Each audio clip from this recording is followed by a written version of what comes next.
1, 2, 3, 4, stell Gott vor, mein Kleiderschrank und Ding mal schaut das gut aus. Als Heimat passt, die Hosen lang und circa all die Jeans raus. Mit Löchern drin, komplett zerrissen, ich hab mir ja noch nie was geschissen. Cowboy-Stiefel, Jackie Cola, ich fühl mich wie ein Rock'n'Roller. 1, 2, 3 und circa ein Lee, der Mantel hoch, genau wie John Bon Jovi. Mit Stiefeln nicht, gescheit Hatschen Co, haut's mich die Treppen runter. Dann lieg ich drunter mit blauen Fleck, komm grad meine Oma rum ums Eck.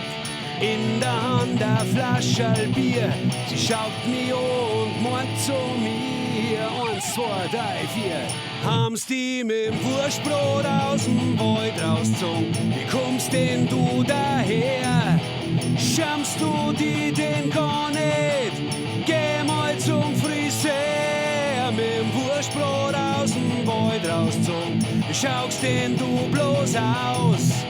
Wie der letzte Gradler aus dem Rinnstor raus. Hey!